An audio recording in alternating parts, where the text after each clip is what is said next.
and welcome to this video on how to make your own swiveling folding arm blaster. A fantastic device to get those biceps growing. For anyone who doesn't know what an arm blaster is, they've been around in a basic form for decades. Used back in Arnold's era of bodybuilding, as by having what is essentially a board that goes in front of your chest and behind your arms, it allows you to isolate your biceps more effectively as it limits the movement of your elbows as you are doing the bicep curling. The problem that I found with them is that most gyms don't have them and they are quite big, so if you want to take in your own, it won't fit in a regular gym bag and it's usually too big for regular lockers. Which is why I decided to make my own that folds in half. That way it fits into a gym bag but opens up to full size so you can use it. So we'll go take a look at the basic design in CAD and then we'll get building one. So into the CAD file you can see it's all just flat pieces that will be cut out and then formed to shape later on. The point of this, of course, being that it swivels in half to make it easier to put it in a gym bag, store, all of these things. So in the centre here, we have the pivot point. You have a little bracket that will hold the mechanism and hold the buckle. You also have an additional small part that you can see, which basically acts as a spacer plate for the central plate, as both of the big pieces do sit on top of the other.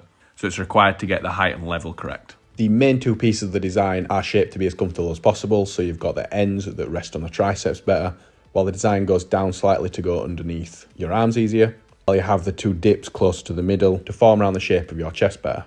And also the lower curve in the design is basically to ensure that the general material width of the design stays roughly the same, i.e. it doesn't go thin in one place and then fat in the other. That then means that the strength of the overall design will remain roughly the same across the entire length of it. Additionally, you can see a hole on each side of each plate. That is just for the strap to attach onto that goes over the back of your head. I've made this to be cut out of 2mm mild steel, cut with either a laser or a CNC plasma cutter.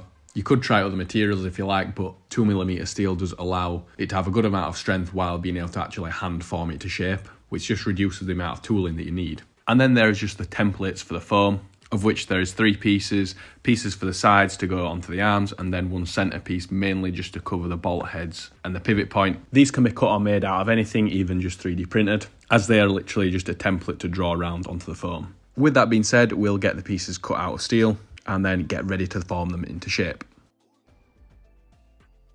So now that you have your pieces cut out, including these 2 little pieces here, it's time to prep it all, bend and form it all to shape and get it ready for powder coat. If you are a fabricator or machinist and you've got forming tools, you can obviously use them to create the shape you require. But if you don't have access to those tools, have no fear, you can basically use any surface with a curved edge on, including a kitchen worktop. Now there is a bit of a knack to it, of course, and it does actually take quite a lot of effort to bend it. And to make sure both pieces are equal, you'll probably end up having to line them up next to each other and just comparing the curves and going over it a few times to make sure you get it right. But with patience, it can be done quite effectively.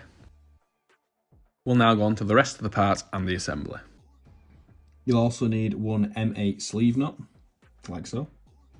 2 shoulder washers to go over that M8 sleeve nut, with an approximate 3mm length. If you can't find the right length, you can just get longer ones and cut them down. 1 M6 bolt, 10mm long. 2 M5 Allen key bolts, 16mm long, and corresponding nice looking M5 flanged nuts. Also a small metal buckle. And then a few nylon washers. These are basically to space the plates out. I did make my own washer here. That's 1.5mm thick, but you can just use a regular washer. You just have to match the thickness of this washer with the other washers, as these go behind the 2 small plates, just to make sure that the clearance matches the clearance of that washer on the pivot.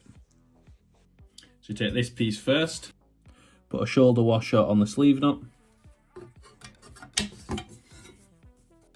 and then put the large washer on. Then take the second half and put that over the top. Then take the smaller plate, insert the shoulder washer into that, as such. Put that over the top. Then put the little spacer plate over the top as well, like so. And then put the 2 washers on top to act as an additional spacer. And then take your little metal buckle and then put that over the top as well. Now the buckle is on and the bolts are lightly tightened. We can split the thing in half again, and then we'll be pulling this tab up vertical, which is what the buckle actually attaches to.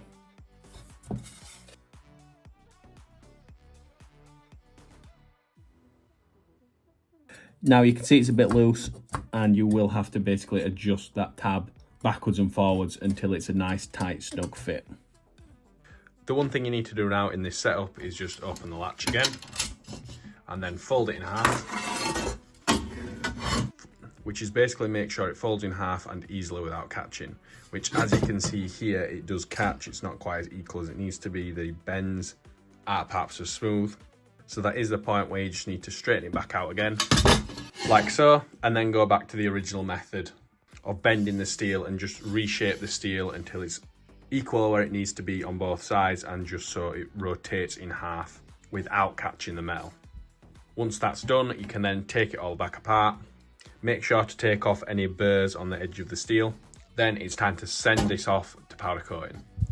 Next up, you want some neoprene foam. I typically go for 3mm thick, with the adhesive on the back of it, and lay it flat so the backing is facing up, and get your foam templates.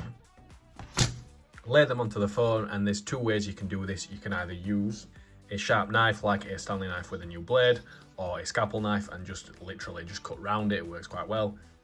Or alternatively, you can use a marker pen, draw around it and then cut it with the scissors if you prefer. Now the pieces are back from powder coating, it can all be reassembled, and then the foam pieces can be put on, like this one here on the back. I do also put a little bit of clear plastic film just where it rotates on the swivel to protect the coating, but that is optional. And then that is the other foam pieces fitted to the other side, all refitted with a buckle.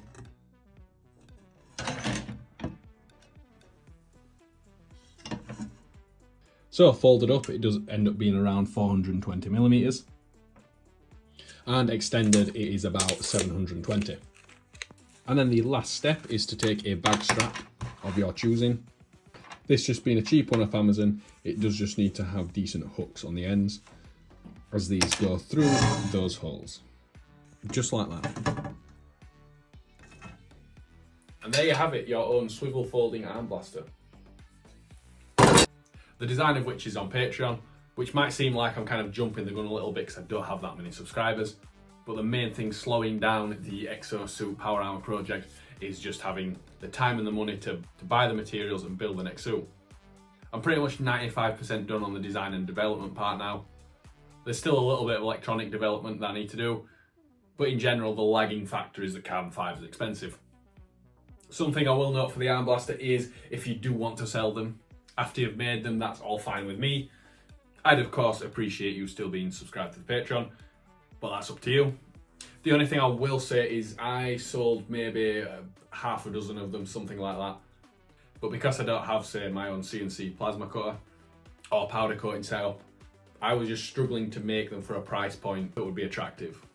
So even though I was selling them for something like 60 or 70 pounds, I still actually only made about 20 quid by the time you had materials bought, boxes, fees, posting, all of that. I wasn't making that much. But if you are a fabricator and you already have these tools, you probably will be able to lower that price and do it economically.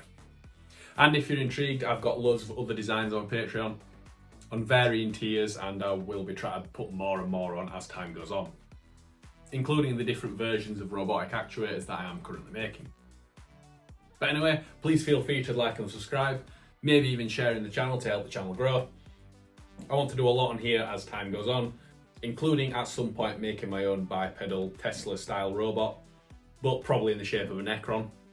And with that being said, I will leave you with the outro, and I hope to see you in the next video.